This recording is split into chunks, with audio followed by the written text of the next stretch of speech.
औज़ुबिल्लाहि मिनश्शैतानिर्रजीम बिस्मिल्लाहिर्रहमानिर्रहीम सुब्हानका ला इल्म लना इल्ला मा अल्लमतना इन्नका अंतल अलीमुल हकीम। अस्सलामु अलैकुम डियर स्टूडेंट्स, आज हम सॉफ्टवेयर प्रोजेक्ट मैनेजमेंट का लेक्चर नंबर 3 करने जा रहे हैं।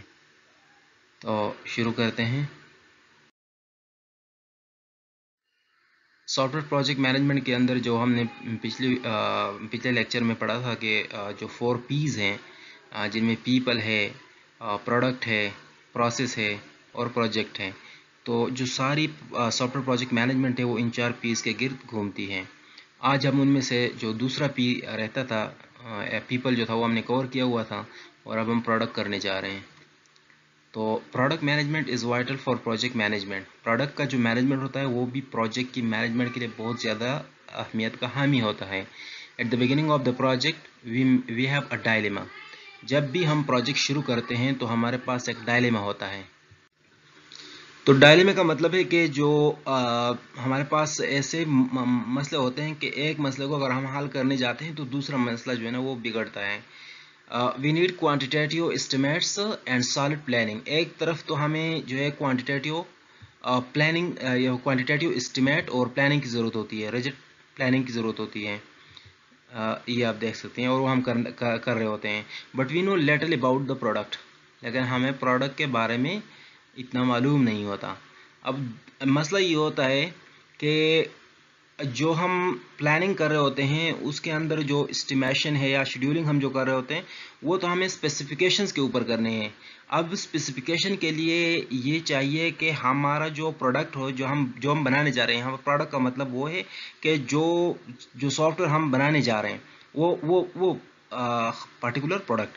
तो उस प्रोडक्ट की प्लानिंग के लिए हमें उसकी स्पेसिफिकेशन की ज़रूरत होती है, लेकिन उस प्रोडक्ट के बारे में हम इतने जानते नहीं हैं। उस प्रोडक्ट के बारे में जो रिक्वायरमेंट्स होती हैं उनमें एनोमलीज होती हैं, उनमें एम्बेगुइटीज़ होती हैं, वो इनकम्प्लीट होती हैं, इनकन्सिस्टेंसीज उनमें होती हैं। तो फॉर दैट रीज़न हम जो हमारी प्लानिंग होती है वो मुतासिर हो रही होती है रिक्वायरमेंट्स की इनकम्प्लीट होने की वजह से। अच्छा, product management simply means to know the complexity of the problem we are going to solve. जो प्रॉब्लम हम सॉल्व करने जा रहे हैं, जिस प्रॉब्लम के लिए हम सॉफ्टवेयर डेवलप करने जा रहे होते हैं, उस प्रॉब्लम की जो कॉम्प्लेक्सिटी होती है उसको पहचानना। To know the scope of the software, software का स्कोप जानना। स्कोप का क्या मतलब है कि what is in and what is not in the project. जो प्रोडक्ट में क्या चीज़ें हैं और क्या नहीं है, कौन सी फंक्शनलिटीज़ हमने इम्प्लीमेंट करनी है, कौन सी फंक्शनलिटीज़ बहुत अहमियत के हामी हैं और कौन से जो है ना उसके साथ फिर ज़ीली फंक्शनलिटीज़ हैं। इसके अलावा टू नो द मॉड्यूलरिटी, क्योंकि हमने क्या करना होता है, स्पेसिफिकेशन के ऊपर प्लानिंग और एस्टिमेशन करना होता है और शेड्यूलिंग करना होता है। तो स्पेसिफिकेशन का मतलब है कि महसूस करना, मतलब उनके जो छोटे छोटे फंक्शंस होते हैं उनको काउंट करना, उनको अलहदा करना। And to know the technical issues we may face. उसके अलावा जो टेक्निकल इश्यूज होंगे इसको डेवलप करने में, तो उन सारी चीज़ों को। लिहाजा प्रोडक्ट मैनेजमेंट के अंदर तो एक आता है कि प्रॉब्लम की कॉम्प्लेक्सिटी को जानना, प्रॉब्लम के स्कोप को जानना, प्रॉब्लम की मॉड्यूलराइजेशन को देखना कि वो मॉड्यूलराइजेशन उसमें हो सकती है कि नहीं, एंड फोर्थ वन जो टेक्निकल इश्यूज उसमें हो सकते हैं, जो हम फेस कर सकते हैं, उन चीज़ों को देखना। Therefore all the aspects of product revolves around the scope of the project। आप अगर इन चारों को देखें, ये चारों बातें जो है ना एक चीज़ से के गिर्द घूमती है और वो है scope of the project. Scope क्या है? For that we need to know about scope. अब उसके लिए जो है ना हमें सबसे पहले स्कोप के बारे में जानना है कि स्कोप क्या चीज़ है, स्कोप को हम कैसे असेस करेंगे वगैरह वगैरह। तो scope means what is in the project and what is not in the project, it's boundaries, contours और लिमिट्स। ठीक है, तो प्रोजेक्ट की जो बाउंड्रीज होती हैं, प्रोजेक्ट का जो लिमिट होता है, प्रोजेक्ट में क्यों कौन सी फंक्शनलिटीज़ हैं, कौन सी फंक्शनलिटीज़ नहीं है। फॉर एग्जांपल मैं बना रहा हूँ एक हॉस्पिटल मैनेजमेंट सिस्टम। तो हॉस्पिटल मैनेजमेंट सिस्टम के अंदर जो फंक्शनलिटीज़ होंगी वो क्या होंगे, वो वार्ड मैनेजमेंट होगा, पेशेंट मैनेजमेंट हो गया, डॉक्टर्स हो गए, मेडिसिन हो गए, एम्बुलेंसेज हो गए, इस तरह की जो एमरजेंसी वार्ड के वो जो ज़रूरी चीज़ें होती हैं वो हो गई। अब अगर मैं वहाँ पर कहूँ कि वहाँ पर फॉर एग्जांपल मैं उस हॉस्पिटल मैनेजमेंट सिस्टम के अंदर कहूँ कि भाई बस स्टेशन मैनेजमेंट सिस्टम, या बस स्टेशन, जो हम ट्रांसपोर्ट मैनेजमेंट सिस्टम के अंदर कोई बस स्टेशन है उसमें जो टाइमिंग का शेड्यूल होता है, तो उसको मैं वहाँ पर लाना चाहता हूँ, लेकिन अब वो तो उसमें उसका हिस्सा ही नहीं है। तो मुझे क्लियरली जानना होगा कि हॉस्पिटल मैनेजमेंट के अंदर कौन कौन सी फंक्शनलिटीज़ हैं और कौन कौन सी फंक्शनलिटीज़ नहीं है। ठीक है।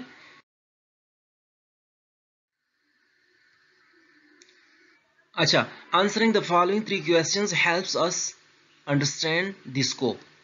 स्कोप को पहचानने के लिए हमें 3 सवालों के जवाब जो है ना वो ज़रूर ढूंढने होते हैं। उनमें पहला क्वेश्चन क्या है, how does the software will fit in large context, more generalized business context, more comprehensive product context. तो ये जो है ना कॉन्टेक्स्ट के लिहाज से है। पहला क्वेश्चन प्रोजेक्ट के कॉन्टेक्स्ट के लिहाज से है कि वो जो है किसी बड़े कॉन्टेक्स्ट पे कैसे फिट करेगा। हम जो सॉफ्टवेयर बनाने जा रहे हैं, जो प्रॉब्लम हमारे पास है उसका जो पॉसिबल बड़ा कॉन्टेक्स्ट है उसको जनरलाइज करके, जो जनरलाइज बिजनेस कॉन्टेक्स्ट हो सकता है। ठीक है। फॉर एग्जांपल मैं एक छोटे से स्टोर के लिए खवा एक सॉफ्टवेयर बना रहा हूं, लेकिन उसको मैं जनरलाइज करने के लिए देखूंगा कि एक बड़ा सुपरमार्केट हो तो क्या चलेगा, एक बहुत बड़ा स्टॉक एक्सचेंज हो तो क्या चलेगा। ठीक है। लेकिन मैंने उसको जो है ना बड़ा करके उसके रिलेटेड जो और बिजनेसेस हैं और जो बहुत बड़े हैं और जो बहुत जनरलाइज्ड हैं उनको मैंने जहन में रखते हुए इसके लिए इसके प्रॉब्लम को अंडरस्टैंड करना होगा। मोर कॉम्प्रिहेंसिव प्रोडक्ट कॉन्टेक्स्ट, जो प्रोडक्ट हम बना रहे हैं उसका कॉम्प्रिहेंसिव प्रोडक्ट मतलब उसकी फंक्शनलिटी को हम कुछ ब्रेनस्टॉर्मिंग के साथ न्यू फीचर्स में अपने आप से इनकॉर्पोरेट कर, इसमें ऐसा भी हो जाए, इसमें वैसा भी हो जाए, इसमें ऐसा भी हो जाए। तो उन चीज़ों को सबको सामने रखते हुए हम बिजनेस का जो स्कोप सॉफ्टवेयर का जो स्कोप है वो डिटरमिन कर सकते हैं। कि फिर उन चीज़ों को जब हम कस्टमर से डिस्कस करेंगे तो हमें पता चलेगा कि वो ये नहीं चाहता। फॉर एग्जाम्पल एक स्टोर के लिए मैं बनाना चाहता हूँ, मेडिकल स्टोर के लिए, और उसको मैं एक बहुत बड़े सुपर स्टोर और बहुत बड़े एक होलसेल डीलर जो होते हैं उसके कॉन्टेक्ट से मैं उसको देखना चाहूँ, तो उसको उसके रिलेटेड जब क्वेश्चन मैं उससे पूछूंगा तो वो कहेगा नहीं नहीं इतना बड़ा नहीं, बस यहाँ तक, इतना बड़ा नहीं यहाँ तक, ये चीज़ इसमें नहीं होनी चाहिए, यहाँ बस इतना इतना। तो उससे हमें उसकी जो बाउंड्रीज होंगी वो मुख्तस हो जाएंगी कि भाई इस चीज़ में ये चीज़ें शामिल है। तो कॉन्टेक्स्ट जो है ना उसको हमने क्या करना है, कॉन्टेक्स्ट के रिलेटेड हमने सॉफ्टवेयर को देखना है। जो हमारे पास सेकंड क्वेश्चन है जिसको हमने आंसर करना है, in order to understand the scope of a product, what we will have to do, what customer visible data objects are produced as software output। ये सॉफ्टवेयर जो आउटपुट जनरेट करेगा तो उसमें जो जो कस्टमर को विजिबल आउटपुट होगा, जैसे रिपोर्ट्स हो गए, प्रोफार्मास हो गए, इस तरह के कुछ लिस्ट्स हो गए वगैरह वगैरह, तो वो जो सारी रिपोर्ट्स वगैरह डॉक्यूमेंट्स जो हैं, और इसके अलावा और क्या चीज़ें वो जनरेट कर सकता है। तो जो हमारा सॉफ्टवेयर कस्टमर को नज़र आने वाला आउटपुट जनरेट कर रहा होगा तो उन चीज़ों को हम लिस्ट करेंगे कि भाई ये, तो वहाँ से हमें इसका जो इन्फॉर्मेशनल इसका जो इन्फॉर्मेशनल कंटावर है, इसका जो इन्फॉर्मेशनल स्कूप है उसका हमें पता चल जाएगा। And what information object will be provided by the user as input. दूसरा जो इन्फॉर्मेशनल यानी इन्फॉर्मेशन को सिस्टम में इंसर्ट करने के लिए यूजर को कौन कौन से ऑब्जेक्ट्स यूज करने होंगे, कौन कौन से जराये से यूजर जो है इस सिस्टम को क्या कर सकता है, डेटा इंसर्ट कर सकता है। तो उससे भी हमें इसके जो स्कोप है उसका अंदाजा चल जाएगा। फॉर एग्जांपल मैं अगर एक दुकान के लिए सॉफ्टवेयर बना रहा हूँ और उधर मैं कह रहा हूँ, यूजर कह रहा है कि भाई मैंने जो है ना एंटर करना है डेटा कीबोर्ड से, ऑफ कोर्स के मैंने कीबोर्ड से डेटा एंटर किया कि प्लान प्रोडक्ट है इतने में, मैंने वो जो खरीदी हुई प्राइस है वो ऑटोमेटिक आ जाएगी, इतने में मैंने सेल कर दिया फलां कस्टमर पर फलां डेट पर, इतने पैसे दे दिए, इतने रहते हैं, तो ये एक ट्रांजैक्शन हो गया। अब उसके लिए जो इनपुट का जरिया था वो क्या था, वो कीबोर्ड था। फॉर एग्जांपल मैं कहता हूं कि उसके लिए एक बारकोड रीडर, मैंने हर प्रोडक्ट के ऊपर बारकोड रीडर लगाया हुआ है और उसको मैं जो है ना OCR से रीड करके और जैसे मैं वो जो मशीन होता है उस पर मैं इसको पुट करता हूं तो वो OCR पर, तो वो उसका जो पूरा डेटाबेस से डेटा उठा के और वहाँ पर लिख देता है कि इसकी प्राइस इतनी है और इतने में बेच रहे हो। फिर उसके बाद उसका जो इन्वेंट्री जो छोटा सा रिसिट होता है वो निकाल देता है, मैं कस्टमर को हैंड ओवर कर देता हूँ। तो अच्छा, इस वक्त हमारे पास मैंने जो इनपुट के पॉसिबल तरीके जो हमारे पास थे, एक तो हमने कीबोर्ड कर दिया, एक वो जो मशीन है। ठीक है। आउटपुट के जरिए जराए जो हैं, एक तो हमारे पास सिर्फ रिपोर्ट जो स्क्रीन पर जनरेट होगी और दूसरा वो जो छोटे से प्रिंटर से क्या उसको POS कहते हैं शायद, तो उससे जो है ना वो छोटा सा रिसीट वहाँ पर निकलेगा। तो इनसे मुझे अंदाज़ा हो जाएगा कि इस प्रोजेक्ट का जो कंटावर है, जो स्कोप है वो कितना है। जो थर्ड क्वेश्चन हमने आंसर करना है वो है what function does the system perform to transform the input and to output. Input को आउटपुट में कन्वर्ट करने के लिए सिस्टम ने कौन कौन से फंक्शंस, ये एक रफ स्केच होता है, अच्छा, कौन कौन से फंक्शन सिस्टम ने परफॉर्म करने हैं। फॉर एग्जांपल मैंने बारकोड को रीड कराया OCR से, ठीक है, तो अब अभी सिस्टम आगे क्या करेगा, उसको लेगा एज अ प्राइमरी की, डेटाबेस में जाएगा, सर्च करेगा, उसकी के मुताबिक कोई प्रोडक्ट को पिक करेगा, उस प्रोडक्ट को फिर उठाएगा, ठीक है, कौन कौन से उससे एट्रीब्यूट्स उठाने हैं, कौन कौन से रिपोर्ट में देने हैं, कौन कौन से नहीं देने। जैसे हम कहेंगे परचेज प्राइस को हम तो रिसीट में नहीं निकाल सकते, तो उसको नहीं निकालना तो उनसे सिलेक्शन करना, यानी कैसे उसने जो इस पर्टिकुलर इनपुट को OCR से गेट किया और जो छोटे प्रिंटर से उसको प्रिंट किया, तो इसको ट्रांसफॉर्म करने में उसको कौन कौन से फंक्शंस करने पड़े। What are the special performance parameters for this transformation. इस ट्रांसफॉर्मेशन के लिए जो स्पेशल पैरामीटर्स होते हैं, जैसे हम यहाँ पर सोच लें तो फॉर एग्जांपल मैं कहता हूँ कि टाइम हो गया, मेमोरी हो गई, एक्स्ट्रा एडिशनल डिवाइसेस हो गए, ठीक है, तो कौन कौन से ऐसे पैरामीटर्स, कौन कौन से ऐसे डिवाइसेस, कौन कौन से ऐसे ऑब्जेक्ट्स चाहिए होंगे जो किसी इनपुट को आउटपुट में कन्वर्ट करके देंगे। सही है, तो अगर इन 3 क्वेश्चन के आंसर्स अगर हम जान लेते हैं तो हमें प्रोजेक्ट के स्कोप के बारे में अंदाजा हो जाएगा कि इस प्रोजेक्ट का कंटावर कहां पर लाई करता है और इस प्रोजेक्ट में क्या क्या चीजें शामिल हैं और क्या क्या चीजें इसमें नहीं शामिल।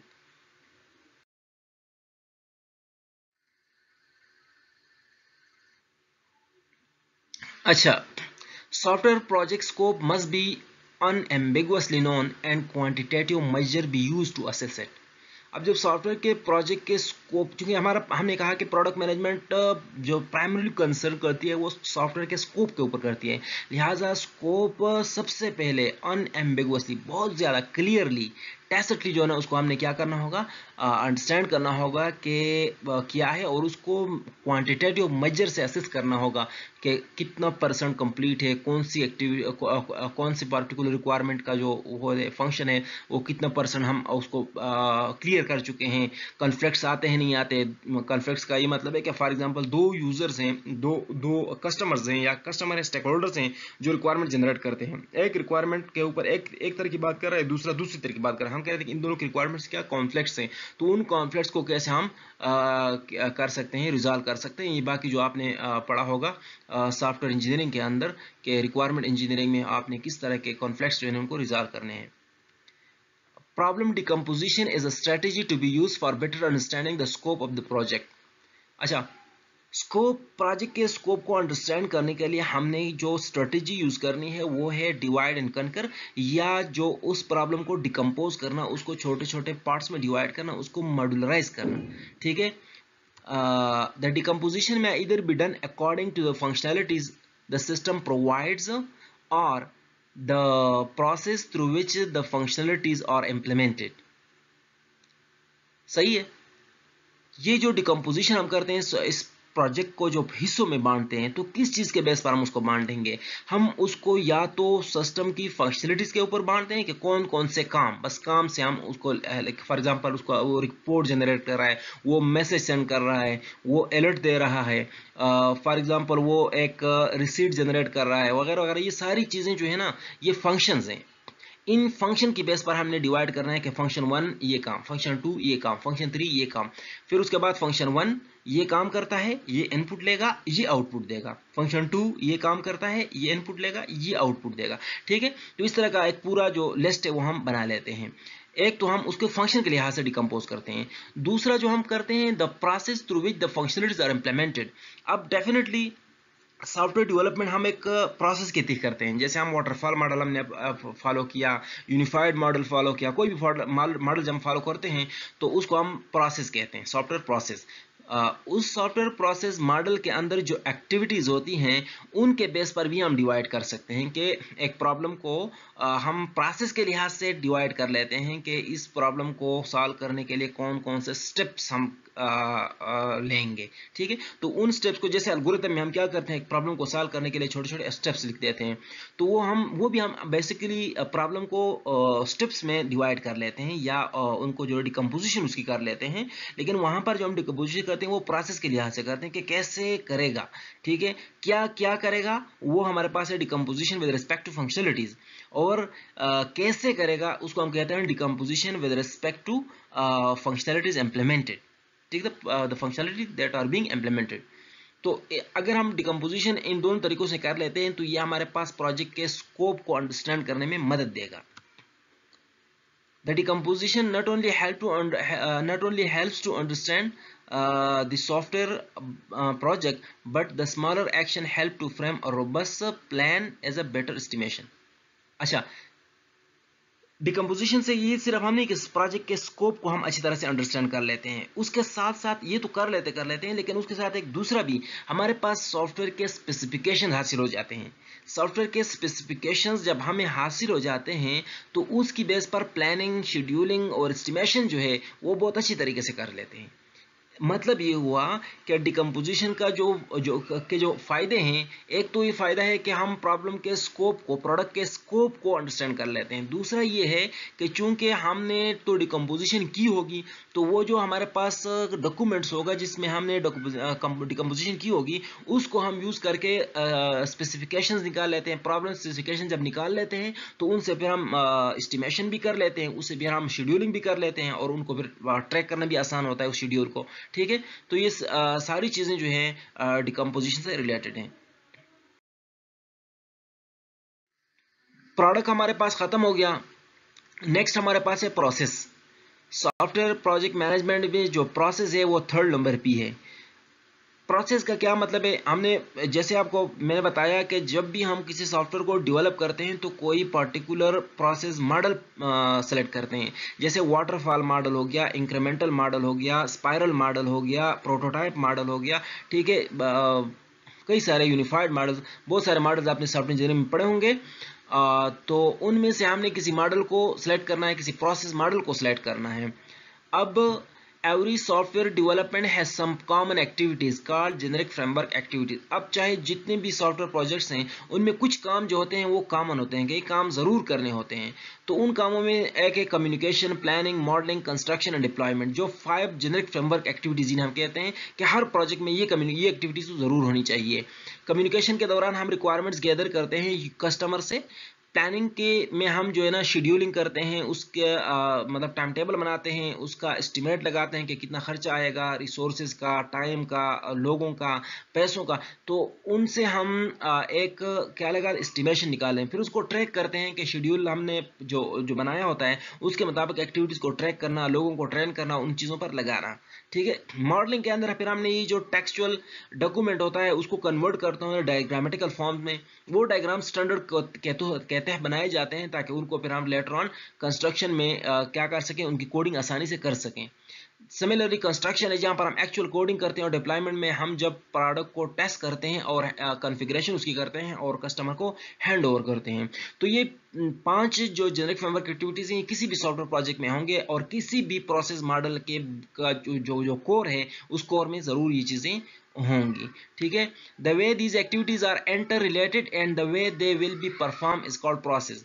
अच्छा, ये इन एक्टिविटीज को कैसे करना है, कब कौन सी करना है, किसने करना है, ये सारा डिसाइड करना उसको हम क्या कहते हैं, प्रोसेस मॉडल कहते हैं, या प्रोसेस मॉडल कहते हैं, ठीक है। जैसे वाटरफॉल मॉडल में कहा था कि कम्युनिकेशन को पूरा के पूरा खत्म कर लेंगे, उसके बाद उस डॉक्यूमेंट को क्लोज करके प्लानिंग पर आ जाएंगे, प्लानिंग को मुकम्मल खत्म कर जाएंगे, फिर मॉडलिंग पर आ जाएंगे, मॉडलिंग को मुकम्मल खत्म करके उसको हैंड ओवर कर देंगे कोडिंग वालों के पास। कोडिंग में जब लोग शुरू हो जाएंगे तो कंस्ट्रक्शन खत्म करके उसको आखिर में फिर डिप्लॉय कर जाएंगे। कोई मसला होगा तो फिर से हम कम्युनिकेशन से शुरू लगाएंगे। तो ये साइकिल जो है ना रिपीट होता रहता है वाटरफॉल मॉडल के अंदर। इसमें एक चीज मैं आपको समझाना चाहूं कि कम्युनिकेशन और प्लानिंग के अंदर जो हमारे पास डॉक्यूमेंट होता है वो टेक्सचुअल डॉक्यूमेंट होता है, बिल्कुल टेक्सचुअल फॉर्मेट में होता है। उस टेक्सचुअल फॉर्मेट को हमने कन्वर्ट कर देना होता है मॉडलिंग में डायग्राम्स के ऊपर। स्टैंडर्ड डायग्राम यूएमएल वाले डायग्राम जो हैं, ये जैसे क्लास डायग्राम हो गया, ऑब्जेक्ट डायग्राम हो गया, या फिर ईआरडी हो गया, डीएफडी हो गया, यूज केस डायग्राम हो गया, एक्टिविटी डायग्राम हो गया, स्विमलैंड डायग्राम हो गया। उन डायग्राम्स पर हम इन रिक्वायरमेंट्स को जो टेक्सचुअल फॉर्म में होता है, जो यूजर ने हमें बताई होती हैं, उसकी बातों को हम डायग्राम में कन्वर्ट कर लेते हैं। वो डायग्राम्स ऐसे डायग्राम्स हैं जो बाद में हम उनको ट्रेस करके कोई चीज उनसे किसी डेटा स्ट्रक्चर के ऊपर उनको लगा सकते हैं। जैसे हम ERD डायग्राम जो हम बना लेते हैं, तो ERD डायग्राम हम बनाते हैं टेक्सचुअल इंफॉर्मेशन से, फिर उस ERD डायग्राम को हम कन्वर्ट करते हैं रिलेशनल डेटाबेस में, ठीक है, उसे हम टेबल बनाते हैं और बहुत आसानी से बन जाते हैं, रिलेशंस वगैरह बहुत आसानी से बन जाते हैं। तो अगर हम अपनी मर्जी का कोई डायग्राम बनाते तो फिर ये हमारे पास मुश्किल होता कि हम उससे टेबल या रिलेशनल डेटाबेस जो है वो बना सकते हैं। सिमिलरली DFD का यूज केस का, ठीक है। अच्छा, प्रोजेक्ट मैनेजर जो होता है वो उसको प्रोसेस सेलेक्ट करना होता है कि कौन सा प्रोसेस मैं सेलेक्ट कर लूँ। कई सारे प्रोसेस मॉडल हैं, तो उनमें से एक को सिलेक्ट करना है। उसमें उसने जहन में क्या चीज़ रखनी होती है, जो 4 चीज़ें जहन में रखनी होती हैं प्रोसेस मॉडल को सिलेक्ट करने के लिए। उसमें नंबर 1 है customer who wants a product. जो कस्टमर को जो सॉफ्टवेयर चाहिए होता है तो उसके मुताबिक। People who will work on the project, वो लोग जो इस प्रोजेक्ट पे काम करेंगे। Characteristics of the product itself, और बताते खुद इस प्रोडक्ट की खसूसियात। And the project environment where the project is build, और वो एनवायरनमेंट जिसमें हम इस प्रोजेक्ट को इम्प्लीमेंट कर रहे हैं।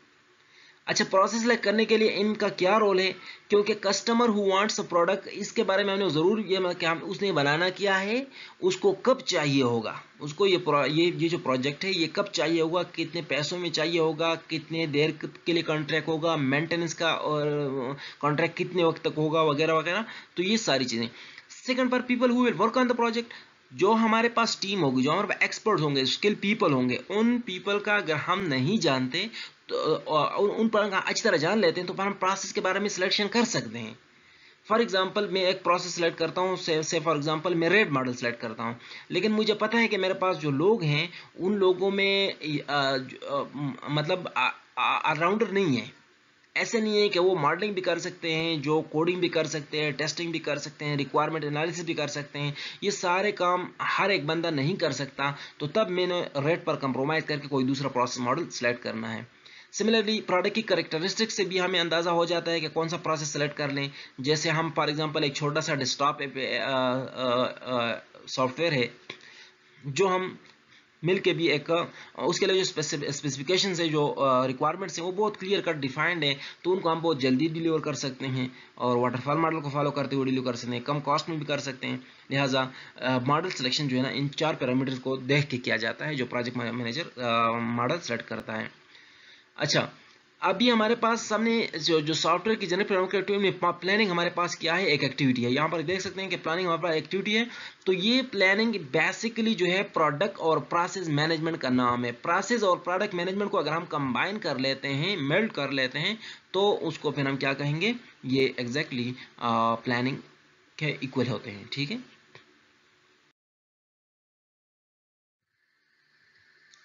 अच्छा, रिलेटिवली स्मॉल प्रोजेक्ट सिमिलर। अच्छा, अब हम कौन सा मॉडल कब इस्तेमाल करेंगे, तो a relatively small project is similar to the one implemented in the past is done using waterfall model। अगर हमारे पास ऐसा एक प्रोजेक्ट है जो स्मॉल है, रिलेटिवली स्मॉल है, जो छोटा है, और similar to the one implemented in the past, और उसी किस्म का एक प्रोजेक्ट हमने पहले कहीं किया हुआ है, क्योंकि हमारे पास ऑर्गेनाइजेशन है, सॉफ्टवेयर बना रहे हैं, तो पास्ट में माजी में हमने कोई इस तरह रिलेटेड जो एक सॉफ्टवेयर था वो हमने बनाया था। अब हमारे पास जो नया सॉफ्टवेयर है, एक तो वो लिमिटेड सॉफ्टवेयर है, दूसरा उसका क्या है, उसकी तरह हमने कोई पास्ट एक्सपीरियंस हमारे पास है, तो उस किस्म के प्रोजेक्ट को इम्प्लीमेंट करने के लिए हमने वाटरफॉल मॉडल को यूज़ करना है। If the problem can be compartmentalized to a great extent, then there is a rigid time constraint, then RAID model is used। और अगर हमारे पास जो प्रॉब्लम है उसको हम मॉड्यूलराइज कर सकते हैं, उसको हम पार्ट्स में डिवाइड कर सकते हैं, आसानी से उसके कंपोनेंट्स में उसको हम डिवाइड कर सकते हैं, और जो हमें कस्टमर इस प्रोडक्ट को चाहता है वो बहुत कम टाइम, हमें क्या है कि भाई मुझे तो 3 महीनों के अंदर ये सॉफ्टवेयर चाहिए होगा, तो टाइम हमारे पास बहुत शॉर्ट है, और हमारे पास जो प्रॉब्लम है उसकी जो कंपार्टमेंटलाइजेशन है वो पॉसिबल है, उसको हम मॉड्यूल्स में डिवाइड कर सकते हैं। तब हमारे पास रेड मॉडल जो है, रैपिड एप्लीकेशन डेवलपमेंट, जो आपने सॉफ्टवेयर इंजीनियरिंग में पढ़ा होगा, रेड मतलब RAD, रैपिड एप्लीकेशन डेवलपमेंट, तो उस मॉडल को फिर हम क्या करते हैं, फॉलो करते हैं। अच्छा, if the project scope is very large, बहुत बड़ा प्रोजेक्ट है, and the time constraint is so rigid that a full functional software cannot be delivered, और इतने जल्दी कस्टमर को चाहिए कि वो पॉसिबल ना हो, सो देन इंक्रीमेंटल मॉडल, फिर हम इंक्रीमेंट में उसको डिलीवर करते हैं कि एक इंक्रीमेंट उसको हमने दिया, उस पर वो फिलहाल गुजारा चलाता है, उसको हम रिफाइन कर रहे हैं, बेहतर बना रहे हैं, दूसरा इंक्रीमेंट तैयार किया। इंक्रीमेंटल मॉडल के बारे में आप स्टडी कर सकते हैं। मेरे जो दूसरा इसी चैनल में जो एक प्लेलिस्ट है सॉफ्टवेयर इंजीनियरिंग के नाम से, वहाँ पर सॉफ्टवेयर प्रोसेस मॉडल पर एक पूरा लेक्चर है, वहाँ से आप इसकी अगर आप से भूल गए हैं तो आप वहाँ से एक बार फिर उनको रिवाइज कर सकते हैं कि कौन कौन से मॉडल्स हैं, उनमें हम क्या क्या कब कैसे करते हैं। Other process models are selected based on the characteristics of the project। अच्छा, जो बाकी हैं वो हम प्रोजेक्ट की कैरेक्टरिस्टिक्स को देख के जो है ना सिलेक्ट करते हैं कि कौन सा मतलब प्रोसेस मॉडल जो है हम कब सेलेक्ट कर लें। उसमें हमारे एक है अनसर्टेनिटी इन रिक्वायरमेंट, रिक्वायरमेंट पे हमारा भरोसा नहीं है, उसमें कुछ यकीन नहीं है कि मे बी आज तो ये बंदा ऐसा कह रहा है, कल कोई और कहेगा कि ये चीज़ भी होनी चाहिए। मैसेजिंग सिस्टम नहीं था, अब वो कहता है कि टेक्स्ट मैसेज सिस्टम हो, फिर कल कहे कि वॉइस मैसेज सिस्टम हो, फिर कहे कि वीडियो चैट हो। ठीक है, कोई इस तरह के एप्लीकेशन में डिमांड करते रहें। इस तरह जो टेक्नोलॉजी ब्रेक थ्रू है वो उसके साथ हम डिसाइड करते हैं कि टेक्नोलॉजी में जो ड्रिफ्ट आ रहा है सडनली, उसकी वजह से डिफिकल्ट कस्टमर्स हैं, कस्टमर जो है ना उनको अंडरस्टैंड करना ही मुश्किल है, वो कुछ और कह रहे हैं, मांग कुछ और रहे हैं। एंड सिग्निफिकेंट रीयूजेबिलिटी या और रीयूजेबल पोटेंशियल जो है कि इस पर्टिकुलर प्रोजेक्ट के अंदर रीयूजेबल पोटेंशियल कितना है, मतलब इसके जो इसके मॉड्यूल्स हैं वो मॉड्यूल्स डिग्री ऑफ मॉड्यूलराइजेशन उसमें कितनी है, और हमारे पास तैयार मॉड्यूल्स कितने हैं जिनको हम लाके इसमें इंटीग्रेट कर दें। ठीक है, इस पूरी डिस्कशन के लिए आपको सॉफ्टवेयर प्रोसेस मॉडल्स जो हैं उनको समझना होगा। वो आप मेरा जो दूसरा प्लेलिस्ट है, मैंने आपको बता दिया है कि वो सॉफ्टवेयर इंजीनियरिंग का प्लेलिस्ट है, उसमें 2 लेक्चर्स हैं सॉफ्टवेयर प्रोसेस मॉडल्स पर, एक में कन्वेंशनल है और दूसरे में फिर एडवांस जो सॉफ्टवेयर प्रोसेस मॉडल्स हैं। तो आप वहाँ से उनको डिटेल के साथ पढ़ लें तो आपको इस चीज़ को समझने में आसानी होगी। फिर उधर में लिखा हुआ है कि कब कौन सा सिलेक्ट करना है। अच्छा, for communication activity the following task are required. अच्छा, चूंकि हमारे पास जो प्रोसेस है, प्रोसेस में हमारे पास हमने कहा कि कम्युनिकेशन तो हर एक में होगा, चाहे जितने भी वो हैं, उनमें 5 जो जेनेरिक फ्रेमवर्क एक्टिविटीज़ हैं वो तो कॉमन होंगी, उनमें कम्युनिकेशन सबसे पहली है। तो कम्युनिकेशन तो हमने करनी होगी, और चूंकि process is most related with requirements, और रिक्वायरमेंट ऐसी चीज़ है कि अगर रिक्वायरमेंट में कोई मसला होगा तो थ्रू आउट द सिस्टम उसको क्या होगा, उसका नुकसान होगा। सो फॉर दैट रीज़न हमने क्या करना होगा, हमने कम्युनिकेशन को इफेक्टिव बनाना होगा। तो उसके लिए क्या रूल्स हैं, उसके लिए सबसे पहले हमारे पास ये है कि रिव्यू द कस्टमर रिक्वेस्ट। ठीक है, कस्टमर की रिक्वेस्ट को हमने क्या करना है, रिव्यू करना है। Plan and schedule a formal meeting with the customer, customer के साथ एक फॉर्मल मीटिंग तय कर दें। थर्ड नंबर पर conduct research to specify the propose solution and existing approaches, जो प्रॉब्लम है उसके लिए आपने रिसर्च करना है थोड़ा इंटरनेट पर सीनियर से, ऑर्गेनाइजेशन से, कि उसके लिए प्रोपोज सोल्यूशन कैसे हो सकते हैं, और कोई इस तरह तैयार मॉड्यूल तो नहीं है। ठीक है, prepare a working document and agenda for the formal meeting. अब उसके बाद फॉर्मल मीटिंग की बारी आती है कि एक फॉर्मल मीटिंग का वक्त और जगह तय किया जाए ताकि फॉर्मल मीटिंग इस पर की जाए। उसके बाद कंडक्ट द मीटिंग, मीटिंग को किया जाएगा। Jointly develop mini specification that reflect data function and behavioural feature of the software. ठीक है, आल्सो ड्रा यूज केस। उसके मीटिंग के बाद आपने इस प्रॉब्लम के लिए जो मिनी स्पेसिफिकेशन है वो ड्रा करने हैं। उसमें कौन सा डेटा होगा, कौन कौन से काम उसमें होंगे, सिस्टम का बिहेवियर यूजर के इंटरेक्शन के साथ कैसे होंगे, यूज केस डायग्राम के एक्टर क्या एक्शन करेगा, वो यूज केस क्या आउटपुट जनरेट करेगा, वगैरह वगैरह। ये सारी चीजें अपने रफ में बिल्कुल रफ ड्राफ्ट तैयार करना है। 7 नंबर में आपने क्या करना है, रिव्यू ईच मिनी स्पेसिफिकेशन और use case for concurrency for correctness and consistency. तो करेक्टनेस और कंसिस्टेंसी के लिए आपने जो मिनी स्पेसिफिकेशन बनाए हैं इसमें 6 नंबर में, उसको आपने रिवाइज करना है कि क्या वो ठीक है या ठीक नहीं है। सिमिलरली जो 8 नंबर है वो क्या है, assemble the mini specification into a scoping document, scoping document तैयार करने लग जाएं। और उसके बाद review the scoping document, document जो आपने बनाई होगी, यूज केस डॉक्यूमेंट जो आपने बनाई होगी उसको क्या करो, उसको रिव्यू करो, उसको फिर से देखो कि क्या उसमें कोई चीज़ें आपसे मिसिंग तो नहीं है, कोई लेंथ पुअर तो नहीं है, इनकंसिस्टेंसीज तो नहीं है, कोई एम्बिग्विटी तो नहीं है। इसी तरह फाइनली जो 10th है, modify the scoping document if required, अगर उसमें कोई चेंज वेंज है तो उसको मॉडिफाई करो। तो ये हमारे पास है कम्युनिकेशन प्रोसेस के 10 स्टेप्स के इन 10 स्टेप्स के अंदर आपने कम्युनिकेशन को जो है खलास करना है। ये एक बहुत बड़े प्रोजेक्ट के लिए, ठीक है, ये एक बहुत बड़े प्रोजेक्ट के लिए, लेकिन अगर प्रोजेक्ट छोटा होगा, but if the project is simple then communication activity may have, उसके फिर ये होंगे कि develop list of the clarification issues, कौन से इश्यूज हैं जो आपको क्लियर करने चाहिए। यूजर ने आपको बताया कि भाई मुझे इस तरह का चीज़ चाहिए, आपको जहन में कुछ कंफ्यूज होंगे, अच्छा आपको ये चाहिए, अच्छा ये तो इस तरह तो नहीं चाहिए, तो वो कंफ्यूजन क्लियर करने के लिए आपने एक लिस्ट बनाना है कि मुझे ये कंफ्यूजन है, ये कंफ्यूजन, ये कंफ्यूजन, उसका लिस्ट आपने meet with the customer to clarify the identified issues, जो आपको कंफ्यूज कर रहे थे, जो इश्यूज आप कंफ्यूज कर रहे थे, कस्टमर से मिलो कि आप ये वाकई यही चाहते थे या ये भी साथ में चाहते थे, आपने ये चीज़ जो चाहिए तो इसके साथ तो ये चाहिए, लेकिन इसके साथ ये नहीं चाहिए थी, कुछ और चाहिए थी, तो आपने वो जो है ना कस्टमर के साथ क्लियर करने हैं कि क्या आपको चाहिए और क्या नहीं चाहिए। थर्ड नंबर पर हम jointly develop statement of scope, आपने उसके बाद कस्टमर के साथ बैठ के स्टेटमेंट ऑफ स्कोप बनाना है। स्टेटमेंट ऑफ स्कोप का क्या मतलब है कि यूजर और कस्टमर और डेवलपर दोनों एग्री कर लें कि इस सॉफ्टवेयर में क्या क्या फंक्शंस होंगे और क्या क्या फंक्शंस नहीं होंगे, बल्कि उसमें हम ज्यादातर क्या क्या फंक्शंस उसमें होंगे एक बड़ा चेकलिस्ट बना के उन दोनों पर साइन फिर कर लेते हैं। स्कोप डॉक्यूमेंट में ये होता है कि आखिर में अगर फॉर एग्जांपल सॉफ्टवेयर को डिलीवर किया जाए, यूजर कहे कि नहीं इसमें तो ये काम नहीं है, तो फिर आप उसको बता सकते हैं कि भाई स्टेटमेंट ऑफ स्कोप में आपने ये मुझे नहीं बताया था, ये काम सिर्फ बताया था तो मैंने किए हैं, ठीक है। 4 नंबर है review the statement of scope with all concern, उसके पास फिर उसको रिव्यू किया आपने, जो डेवलपर्स हैं, प्रैक्टिशनर्स हैं, जो टेस्टिंग वाले हैं, जो सीआई मॉड्यूल वाले हैं, सब से आप बैठ के जो ना उनको डिस्कस किया और उसका जो स्कोप था वो आपने डिस्कस किया, तो उसके स्पेसिफिकेशंस आपके पास आ गए और फाइनली आपने modify the statement of scope as required, ठीक है, और उसके बाद हम डॉक्यूमेंट तैयार करके, तो ये कम्युनिकेशन प्रोसेस है। अच्छा, इसी तरह हमारे पास आज के लेक्चर में हमने प्रोडक्ट और प्रोसेस को क्लियर किया। प्रोडक्ट वो सॉफ्टवेयर है, जिस सॉफ्टवेयर को हम बना रहे हैं उसके फंक्शनल और उसके जो स्कोप हैं उनके बारे में हमने क्या करना है वो सारी चीज़ें हमने कर ली।